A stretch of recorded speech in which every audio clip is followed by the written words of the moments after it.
Hello and welcome. इस video में आप इक्विपोटेंशियल सर्फेसेस पढ़ेंगे।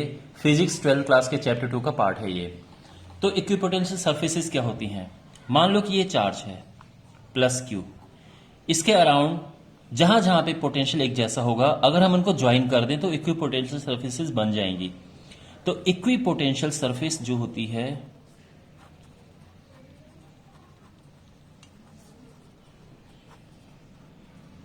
these are the surfaces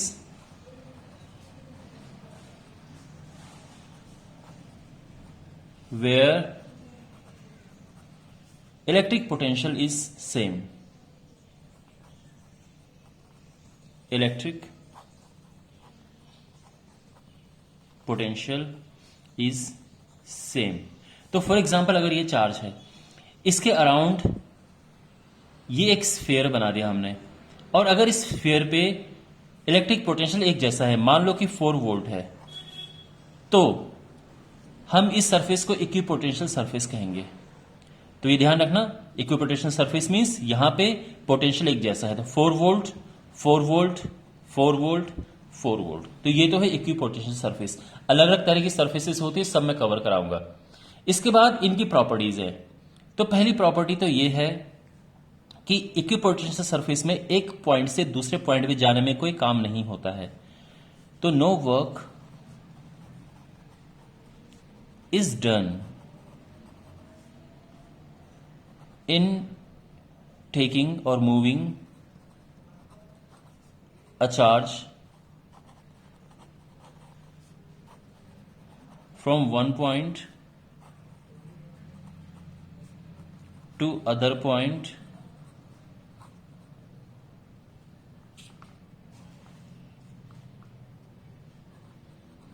to other point in an equipotential surface. तो यहां पे एक पॉइंट से दूसरे पॉइंट पे अगर आप लेके जाएंगे तो कोई वर्क डन नहीं होगा।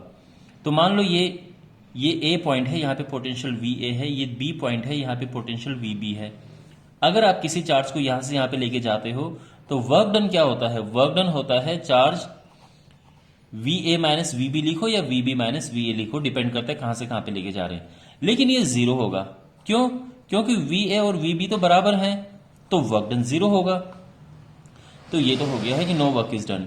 सेकंड ये है कि इक्विपोटेंशियल सरफेसेस जो होती हैं, इक्विपोटेंशियल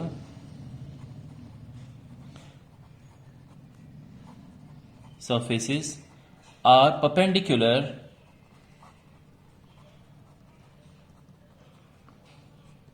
to electric field।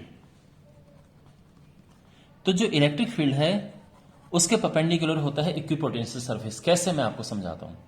देखो, ये दो तरीके से मैं आपको इसको प्रूव कर सकता हूं। पहला तो ये कि आप यहां पे देखेंगे तो यहां पे आप जानते हैं ये चार्ज है, और इलेक्ट्रिक फील्ड लाइंस हमेशा प्लस अगर है तो अवे जाती हैं। तो ये इलेक्ट्रिक फील्ड लाइन ये है, ये है, ये है, ये है, ठीक है, ये इलेक्ट्रिक फील्ड लाइंस हैं, और इनके जो डायरेक्शन है यहां पे ये अवे है। यहां पे आप नोटिस करेंगे कि ये 90 डिग्री है, ये 90 डिग्री है, ये 90 डिग्री है, ये 90 है, ये 90 90 90 90। तो जो इलेक्ट्रिक फील्ड लाइंस हैं उनके परपेंडिकुलर होती है इक्विपोटेंशियल सरफेस। ये याद रखना। इक्विपोटेंशियल सरफेस ड्रॉ करने का बेस्ट तरीका यह है कि आप इनके परपेंडिकुलर ड्रॉ करो। मींस देखो, अगर आपको यहां से इक्विपोटेंशियल सरफेस ड्रॉ करनी है तो आप यहां से लाइन ले गए, इसके बाद इसको यहां से हम फिर 90 डिग्री ही बनना चाहिए, तो ऐसे करेंगे। फिर यहां से आगे ले गए, यहां पे भी 90 बनना चाहिए, फिर आगे ले गए यहां पे भी 90, ये भी 90 बना, फिर आगे ले गए ये भी 90 बनना चाहिए, फिर ये हम ले गए इस तरह से।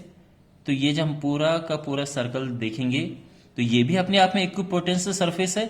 हो सकता है कि इसका पोटेंशियल कम हो, 2 वोल्ट हो, क्योंकि आप चार्ज से दूर जा रहे हैं तो पोटेंशियल कम होगा, लेकिन हर एक पॉइंट पे एक जैसा होगा। यहाँ पे 2 वोल्ट 2 वोल्ट 2 वोल्ट 2 वोल्ट हर एक पॉइंट पे एक जैसा होगा।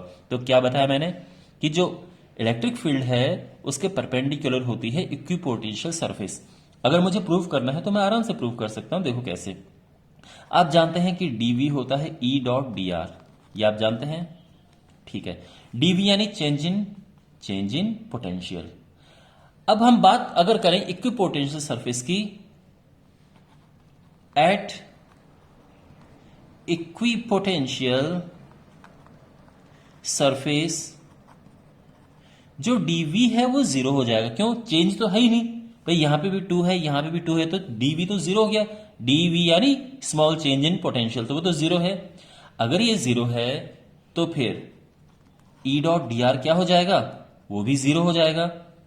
और आप जानते हैं कि कब जीरो होता है, या आप हम इसको ऐसे भी कर सकते हैं, ये ई हो गया, डी आर हो गया, कॉस थीटा हो गया। आप जानते हैं ना कि डॉट प्रोडक्ट कॉस थीटा होता है। तो यहां से आपने देखा कि जो कॉस थीटा है वो आ गया जीरो। तो कॉस थीटा अगर जीरो है तो थीटा क्या होता है? 90 डिग्री हो जाता है। तो यानी जो ई है और जो आर है, यानी जो सरफेस है और इलेक्ट्रिक फील्ड है, उसके बीच में 90 डिग्री का एंगल है। तो ये इस तरह से प्रूव हो गया। बहुत इंपॉर्टेंट क्वेश्चन, ये अलग अलग, एक नंबर में ये क्वेश्चन अलग से आ सकता है, एक नंबर में एक क्वेश्चन ये अलग से आ सकता है कि prove that equipotential surfaces are perpendicular to the electric field. तो इस तरह से क्वेश्चन अगर आ गया तो आप ये आराम से प्रूव कर सकते हैं। ये तो इसमें इंपॉर्टेंट प्रॉपर्टीज हैं। तीसरा ये है कि जो इक्विपोटेंशियल सरफेस होते हैं आपस में कट नहीं करते हैं। No two equipotential surfaces cut each other, यानी अगर ये और ये हैं तो एक दूसरे को कट नहीं करेंगी। उसका कारण ये है कि अगर वो कट करेंगी तो वहां पे पोटेंशियल दोनों सरफेस का सेम हो जाएगा, जबकि ऐसा नहीं है। इक्विपोटेंशियल है तो वहां पे पोटेंशियल एक जैसा होना चाहिए। अगर दो सरफेस आ रही हैं, इसका पोटेंशियल 2 वोल्ट है, इसका पोटेंशियल 4 वोल्ट है, तो इस पॉइंट पे क्या होगा भाई? इस पॉइंट पे तो ये कट गया ना, यहाँ पे पोटेंशियल एक जैसा होना चाहिए। तो फिर इक्विपोटेंशियल कैसे हुआ? इसका मतलब क्या है? इसका मतलब no two equipotential surfaces cut each other, cut और इंटरसेक्ट, ओके, ईच अदर। क्योंकि अगर वैसा करेंगी तो there will be 2 values of potential at one point which is not possible. तो इतना तो आपको समझ आ गया, ये बेसिक कॉन्सेप्ट है इक्विपोटेंशियल सरफेस का। अब मैं आपको अलग अलग सरफेसेस ड्रॉ करके बताता हूं अलग अलग चार्जेस के लिए। तो देखो माय डियर, हमारे पास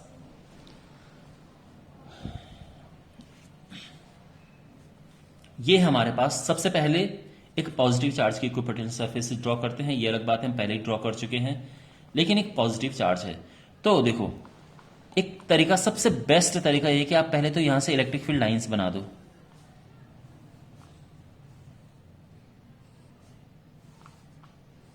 ये मैंने केवल इतनी बनाई है, बहुत सारी होती हैं, ठीक है।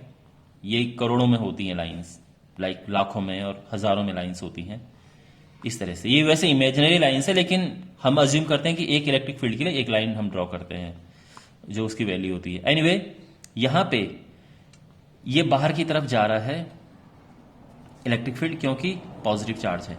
तो आप कोई भी पॉइंट, आप ये पॉइंट चूज करो। तो यहां से आपको क्या करना है? यहां से एक लाइन ड्रॉ करो, लेकिन याद रखना वो लाइन परपेंडिकुलर होनी चाहिए इलेक्ट्रिक फील्ड का। आप ये नहीं कर सकते, वो परपेंडिकुलर नहीं होगा। तो यहां से ये ऐसे किया, ये परपेंडिकुलर हो गया, फिर ऐसे किया। इस लाइन को ऐसे लेके जाना है कि हर बार 90 डिग्री बने, 90 है, 90 है, ठीक है ना। फिर ये भी 90 बना दिया हमने, ये भी 90, ये भी 90 बना दिया, और फाइनली यहां पे आ गए। तो ये होगी इक्विपोटेंशियल सरफेस ड्रॉ। ऐसा नहीं कि एक ही बनेगी, और भी बन सकती है। यहां से शुरू करो। तो मान लो यहां पे ये 6 वोल्ट है, हो सकता है कि अंदर ये 10 वोल्ट हो। तो यहां पे ये किया, यहां से शुरू किया, फिर ये भी 90 बनना चाहिए। आप इसको ये लेके नहीं जा सकते, क्योंकि यहां पे 90 नहीं बनेगा, ओके। तो ये 90 degree, 90 degree, 90 degree, 90 degree, 90 degree, 90 degree, ये बन गया। ऐसे आप बाहर ड्रॉ कर सकते हैं, ठीक है। सेकंड, अगर हम बात करें नेगेटिव चार्ज के लिए, ये तो था पॉजिटिव चार्ज के लिए। अगर हम बात करें नेगेटिव चार्ज के लिए तो सेम होगा, बस ये डायरेक्शन चेंज हो जाएगी। यानी जो नेगेटिव चार्ज है, आप जानते हैं इसमें इलेक्ट्रिक फील्ड जो है वो अंदर की तरफ जाता है।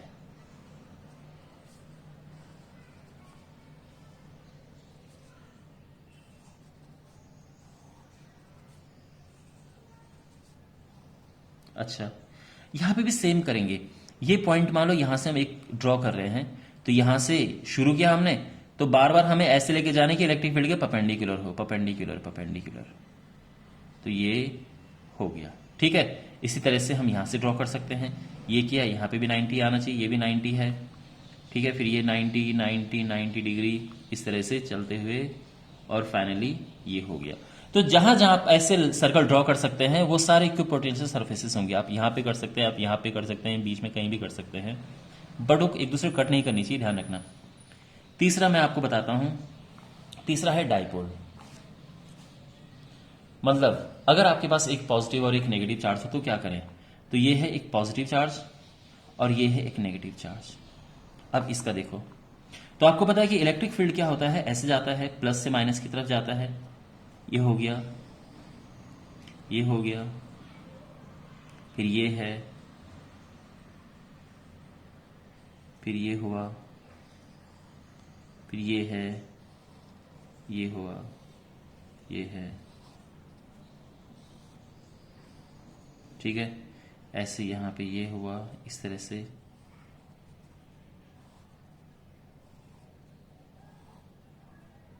ये समझ आ गया?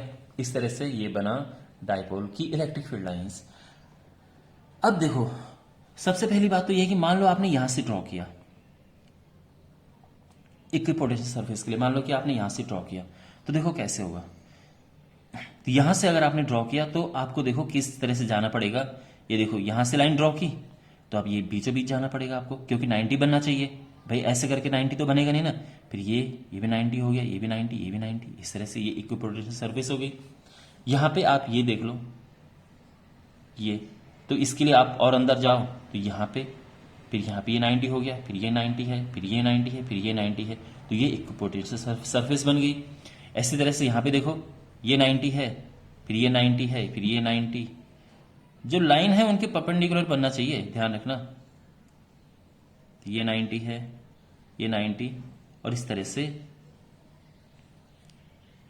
ये इक्विपोटेंशियल सरफेस, तो ऐसे भी इक्विपोटेंशियल सरफेस बन सकती है। ओके, अच्छा, यहां पे ये 90 है, ये सब 90, तो लाइन ये ड्रॉ किया हमने और ये बनी इक्विपोटेंशियल सरफेस।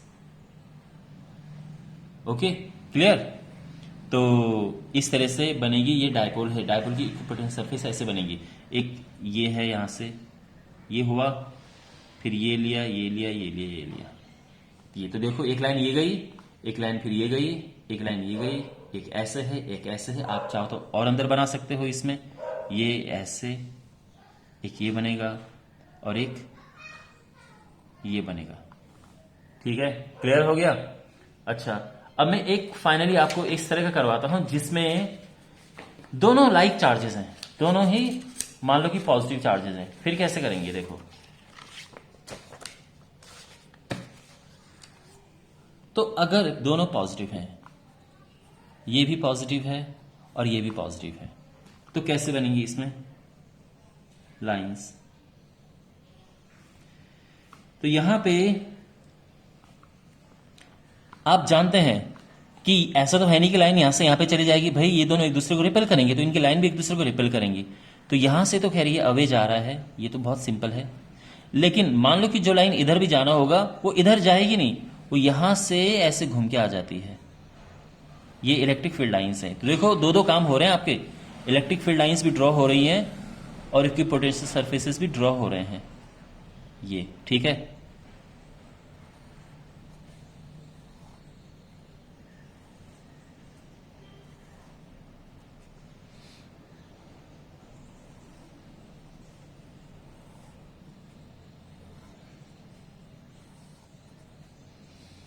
ये है। अच्छा, यहां पे हम इक्विपोटेंशियल सरफेस ड्रॉ करना है, तो देखो कैसे करेंगे। आप चाहो तो ऐसे भी एक और लाइन ड्रॉ कर सकते हैं, बट इट्स इनफ। तो मान लो कि हमने यहां से शुरू किया ये, तो यहां से हम यहां पे गए। भाई सीधी सी बात यह है कि इनके परपेंडिकुलर ड्रॉ करने हैं। ये गए, फिर ये हुआ, फिर ये है, ऐसे इस तरफ गए, फिर इस तरफ गए, फिर इस तरफ गए, ऐसे परपेंडिकुलर ड्रॉ किया, ये परपेंडिकुलर ड्रॉ किया और ये हो गया। ठीक है, ऐसे यहां पे ये है, फिर इसका 90, ये फिर यहाँ पे 90, तो ये लाइन इस तरह से जा रही है। फिर यहाँ पे 90 बनना चाहिए, फिर ऐसे ये है, ये 90 बना, ओके, और फाइनली ये बन गया। तो इस तरीके इसमें सर्कल्स बनते हैं। तो ये हो गया। इसके अलावा ये सर्कल बनेगा इसमें, और एक सर्कल इसमें यहां से ये बनेगा। Got it? तो इनको टच करते हुए भी सर्कल बन सकते हैं, ठीक है, ये टच करते हुए ये, लेकिन एक दूसरे को कट नहीं करेंगे, हल्का पास पास रहेंगे। इसके अलावा अब देखो, अगर हम थोड़ा सा दूर से सर्कल लें यहां से, तो ये क्या बनेगा देखो। तो अब ये अंदर तो ऐसे आएगा नहीं, तो ये लाइन ये ऐसी हो जाएगी।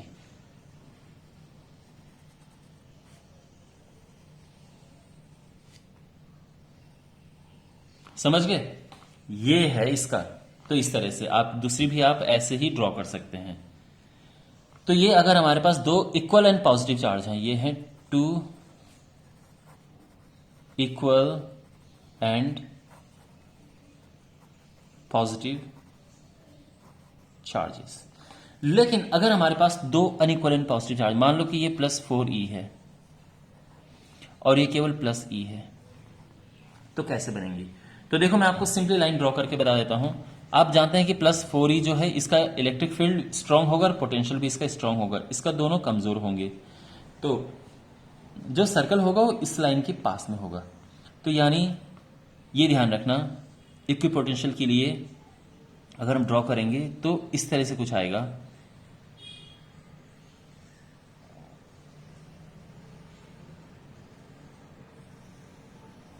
ध्यान रखना, छोटे वाले के लिए थोड़ा पास में होगा और बड़े वाले से दूर होगा, क्योंकि ये मजबूत है तो इसका असर दूर तक रहेगा।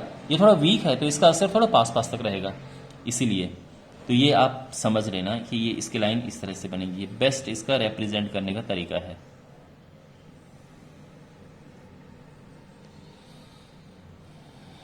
ऑलराइट, सो यहां तक इक्विपोटेंशियल सर्फेसेस, ये 2 अनइक्वल चार्जेस हैं, ठीक है। तो इस वीडियो में आपने सीखा इक्विपोटेंशियल सर्फेसेस की प्रॉपर्टीज और उन्हें ड्रॉ कैसे करते हैं। और अब अगले वीडियो में हम कैपेसिटर शुरू करेंगे। Thanks for watching, see you in the next video.